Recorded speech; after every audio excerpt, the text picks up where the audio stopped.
ഇപ്പോ ചിരിക്കാൻ പറ്റുന്ന സമയമാണോന്ന് അറിയില്ല, പക്ഷേ ചിരിക്കാൻ വേണ്ടിയിട്ട് ബുദ്ധിയുള്ളവർക്ക് ചിരിക്കാൻ വേണ്ടി ഒരു കാഴ്ച കാണിച്ചു തരാം. Tongue tongue.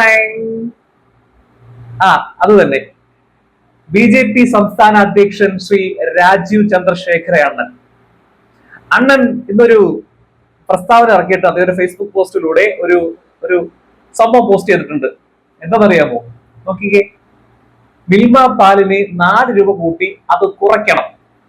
എങ്ങനെ?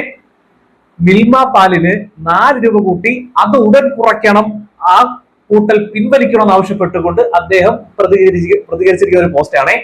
ഇനി ഞാൻ പറയാൻ പോകുന്നത് അദ്ദേഹത്തിന് മാത്രമായിട്ടുള്ള കാര്യം. ചിലപ്പോൾ അദ്ദേഹത്തിന് ചില കാര്യങ്ങൾ അറിവില്ലായിരിക്കാം, അതുകൊണ്ട് ഞാൻ പറയുകയാണേ. ശ്രീ രാജീവ് ചന്ദ്രശേഖര അണ്ണൻ മനസ്സിലാക്കേണ്ട വളരെ പ്രധാനപ്പെട്ട പഠിക്കേണ്ട ഒരു കാര്യമുണ്ട്. നമ്മുടെ നാട്ടില്, നമ്മൾ ഉപഭോക്തൃ സംസ്ഥാനമാണല്ലോ, നമ്മുടെ നാട്ടില് നമ്മൾ ഉത്പാദിപ്പിക്കുന്ന അല്ലെങ്കിൽ നമ്മുടെ നാട്ടിലേക്ക് വരുന്ന എല്ലാ അസംസ്കൃത വസ്തുക്കൾക്കും എല്ലാ പ്രോഡക്റ്റുകൾക്കും വില കൂടണമെങ്കിൽ ഒരു കാരണമുണ്ട്. അതിന്റെ പിന്നിൽ പ്രവർത്തിക്കുന്ന പല ഘടകങ്ങളും ഉണ്ട്. ഇപ്പോൾ എക്സാമ്പിൾ പറയുകയാണെങ്കിൽ, ഇപ്പോ പശു പശു പാല് തരുന്നു അല്ലെ? പശു പാല് തരണമെങ്കിൽ പശുവിന് എന്ത് കൊടുക്കണം? പിണ്ണാക്ക്, ഒരൽപ്പം തവിട്, പിന്നെ കുറച്ച് കപ്പലിന്റെ പിണ്ണാക്ക്, പിന്നെ കുറച്ച് പുല്ല്, കച്ചി, വൈക്കോല്, അങ്ങനെ കുറെ സാധനങ്ങൾ കൊടുക്കണമല്ലോ.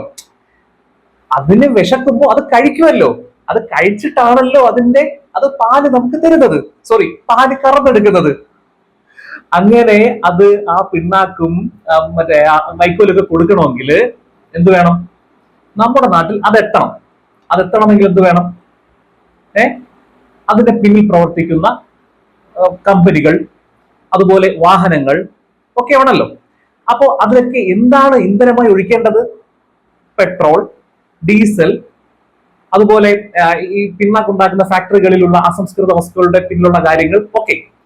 അപ്പോ എന്തിന് വില കൂടുമ്പോഴാണ് ഇവിടെയുള്ള നമ്മൾ ഉപയോഗിക്കുന്ന സാധനങ്ങൾക്ക് വില കൂടുന്നത്? പറയൂ.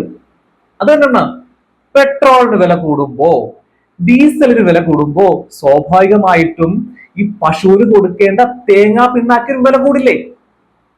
വില കൂടുവോ? കൂടും. അപ്പോ ശ്രദ്ധിക്കണം. അപ്പോ നമ്മൾ എന്താണ് ചെയ്യേണ്ടത്? ആദ്യം ചെയ്യേണ്ടത്, കഴിഞ്ഞ 2 ആഴ്ച കൊണ്ട് പെട്രോളിന് 10 രൂപയാണ് കൂടിയിരിക്കുന്നത്. ഡീസലിനും സമാനമായി കൂടിയിട്ടുണ്ട്.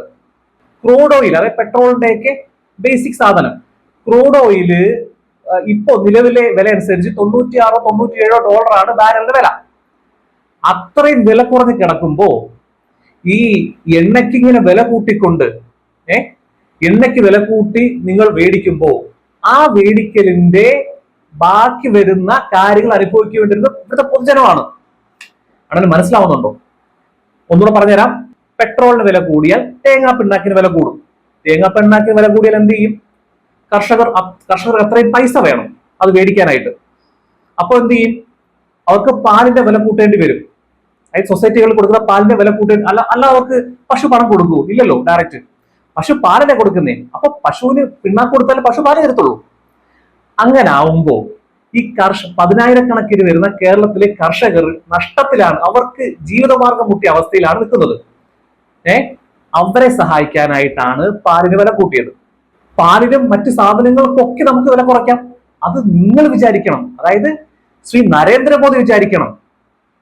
ഇവിടെയുള്ള പെട്രോളിന് വില കൂട്ടുമ്പോ, ഗ്യാസിന് വില കൂട്ടുമ്പോ, അത്തരം ഉൽപ്പന്നങ്ങൾക്ക് വില കൂട്ടുമ്പോൾ ഇന്ത്യയിലുള്ള 5-6 മുതലാളിമാരുടെ പോക്കറ്റിലേക്കാണ് കോടാനുകോടികൾ ശ്രീ നരേന്ദ്രമോദിയും നിങ്ങളൊക്കെ കൂടി ഒപ്പിച്ചു കൊടുക്കുന്നത്. പക്ഷെ ഇവിടെ പാലിന് വില കൂട്ടുമ്പോൾ അതിന്റെ തുച്ഛമായ കാശ് ഇവിടെയുള്ള നമ്മുടെ നാട്ടിലെ ക്ഷീര കർഷകർക്കാണ് കിട്ടുന്നത്.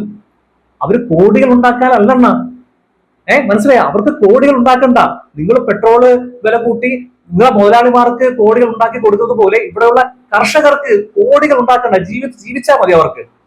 അപ്പൊ പാലിന് വില കൂട്ടിയാലേ അവർക്ക് അവരുടെ ജീവിതമാർഗം മുട്ടാതിരിക്കൂ, പിന്നാക്ക് മേടിക്കാൻ പറ്റത്തുള്ളൂ. നിങ്ങൾ വില കുറയ്ക്കൂ. നിങ്ങൾ ഈ 4-5 മുതലാളിമാർക്ക് വേണ്ടി ഗ്യാസിന്റെയും പെട്രോളിന്റെയും വില കോടാന് കൂട്ടി ഉണ്ടാക്കി കൊടുക്കുമ്പോ അത് നിങ്ങൾക്ക് പ്രശ്നമില്ല. പെട്രോളിന്റെ വില കൂട്ടിയപ്പോ താങ്കൾ എവിടായിരുന്നു? ഡീസലിന്റെ വില കൂട്ടിക്കൊണ്ടിരിക്കുമ്പോൾ താങ്കൾ എവിടായിരുന്നു? വാണിജ്യ സിലിണ്ടറിന് 2000 സംതിങ് രൂപയാണ് 1-2 മാസങ്ങൾ കൊണ്ട് കൂടിയിരിക്കുന്നത്. അപ്പോ താങ്കൾ എവിടെയായിരുന്നു? മനസ്സിലാവുന്നില്ല.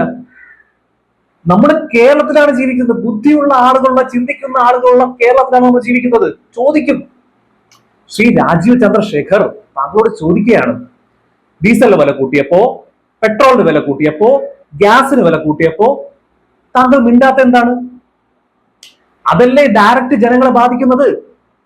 കേരളത്തിലെയും ഇന്ത്യയിലെയും ജനങ്ങളെ ബാധിക്കുന്നത് എന്താണ്? പെട്രോൾ ഡീസൽ വില കൂടുമ്പോ എല്ലാത്തിനും വില കൂടുമല്ലോ.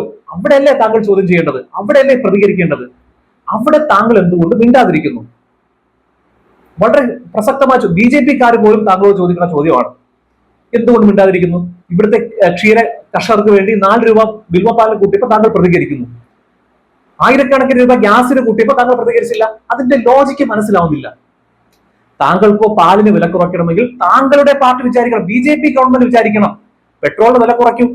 അപ്പോ പിണ്ണാക്ക് ഉൾപ്പെടെയുള്ള സാധനത്തിന് വില കുറയും, പാലിന് വില കുറയും. സംഗതി പിടികിട്ടിയോ?